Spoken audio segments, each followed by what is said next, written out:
Halo tuan-tuan dan puan-puan semua, selamat datang kembali di channel Mata Hati Pemuda. Bagi Anda yang baru berkunjung ke channel ini, perlu Anda ketahui bahwa channel ini akan mengulas berbagai hal yang berhubungan dengan sejarah, baik peristiwa sejarah, kisah sejarah, sejarah militer, bahkan sejarah politik dalam kemasan ilustrasi video. Dalam video kali ini, Mata Hati Pemuda akan menginformasikan tragedi berdarah Mangkuk Merah yang terjadi pada tahun 1967. Genjer-genjer nom kedoan batik keleler. Genjer-genjer genjer.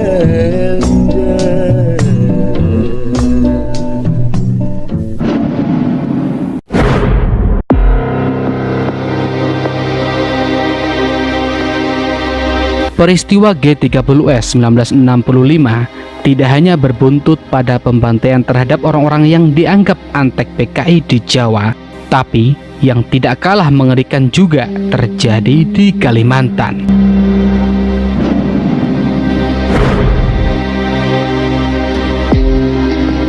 Pada akhir tahun 1967 hingga beberapa bulan setelahnya menjadi masa-masa mencekam bagi warga keturunan Tionghoa di Kalimantan bagian utara dan barat. Karena pada waktu itu terjadi pengusiran dan pembantaian massal.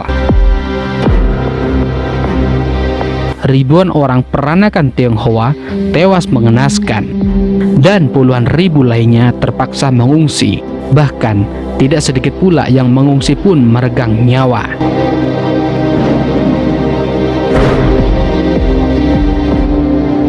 Jauh sebelum peristiwa kelam itu, sebelum wilayah yang dekat dengan perbatasan Malaysia ini tercemar aroma politik, warga Dayak dan kaum peranakan Tionghoa hidup damai dan berdampingan. Bahkan, kedua etnis berbeda tersebut sudah menjalin ikatan persaudaraan yang kuat. Namun, semua itu berubah.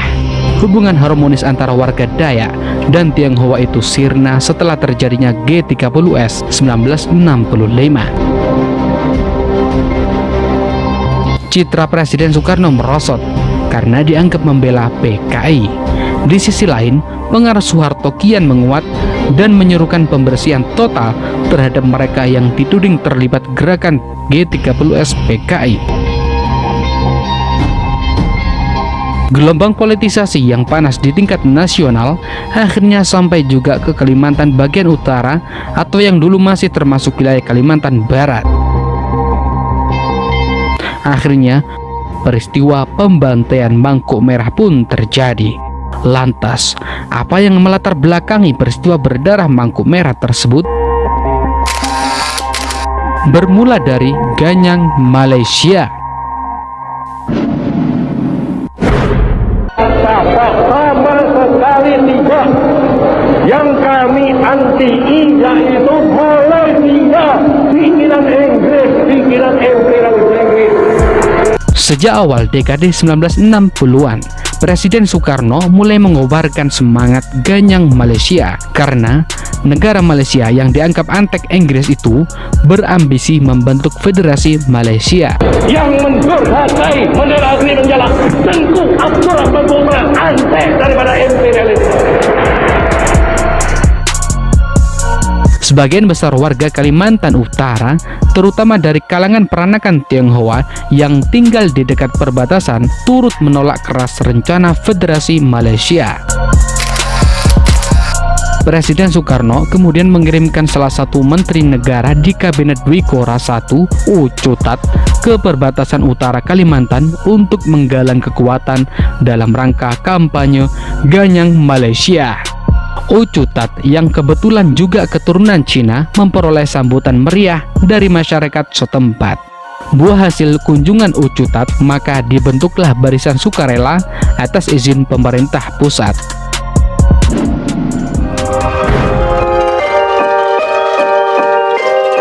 Organisasi Barisan Sukarela ini banyak diminati warga. Pihak yang bergabung bukan saja warga Kalimantan Utara saja, melainkan pula para pemuda dari Singapura, Brunei Darussalam, bahkan dari Malaysia yang tidak setuju dengan rencana pembentukan Federasi Malaysia.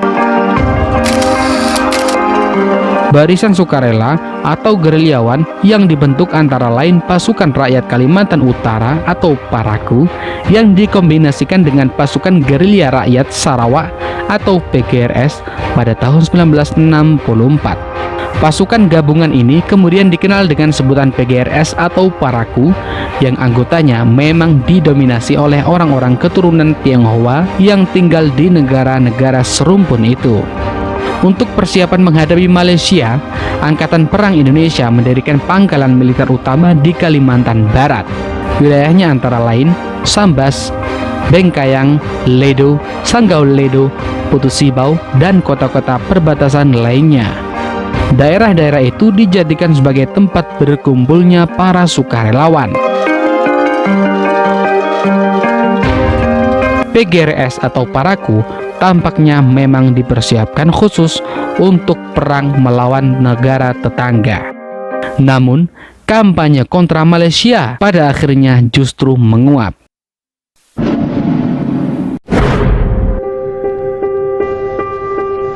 Gerakan 30 September yang dikepalai Letnan Kolonel Untung, Komandan Batalion Cakrabirawa. Pasukan pengawal pribadi Presiden Soekarno ini ditujukan kepada jenderal-jenderal anggota APA yang menamakan dirinya Dewan Jenderal. Sejumlah jenderal telah ditangkap.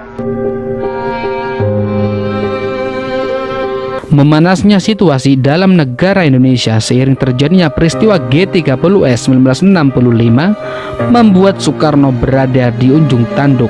Angin politik pun berganti arah.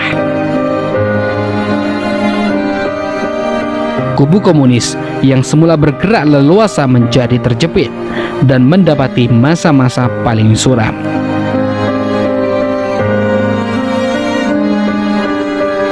Soeharto yang berhasil mengendalikan kekuasaan mengerahkan seluruh jejaring negara untuk mengganyang PKI sampai ke akar-akarnya. PGRS atau PARAKU pun kena imbasnya. Militer yang mulai meninggalkan Soekarno pun mendapatkan momen tepat. Mereka menggerakkan massa Dayak untuk membasmi PGRS atau PARAKU, termasuk ribuan peranakan Tionghoa yang sebenarnya tidak terkait atau bahkan tidak tahu menau atas persoalan ini.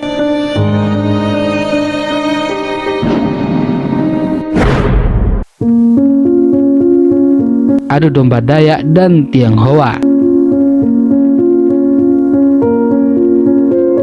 PGRS atau PARAKU yang sebelumnya dibentuk atas izin Soekarno menyasar menjadi incaran militer Indonesia lantaran terus diburu dengan tudingan pro-komunis.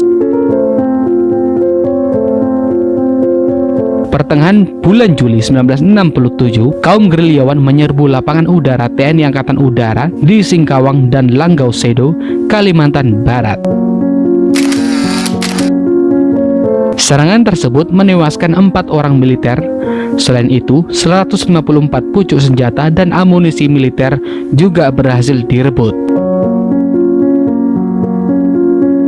Akhirnya, pemerintah pusat yang kala itu berada dalam kendali Soeharto pun beraksi.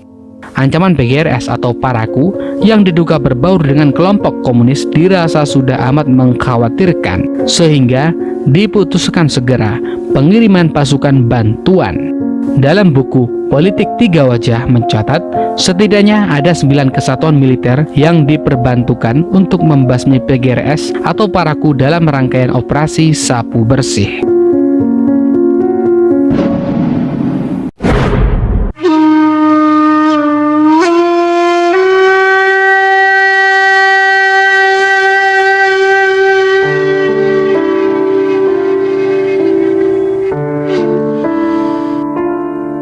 Kondisi mulai mengarah kepada ancaman konflik SARA. Terjadilah pembunuhan orang-orang Dayak yang belum diketahui pelakunya di daerah Ledo, seluas Pahauman, Bengkayang, dan hampir di seluruh wilayah yang terdapat komunitas etnis Cina. Situasi ini dimanfaatkan oleh pihak militer untuk menjadikan PGRS atau Parakou sebagai tersangka pelaku pembunuhan. Aroma politisasi sangat kental dalam konflik di Kalimantan Barat dan Utara kala itu. Masyarakat Dayak yang sudah terlanjur murka kemudian bertekad untuk membalas dendam dengan dukungan penuh dari militer yang juga menghendaki pembasmian gerilyawan PGRS atau Parakou. Sehingga tragedi berdarah yang dikenal sebagai peristiwa Mangkuk Merah pun akhirnya terjadi.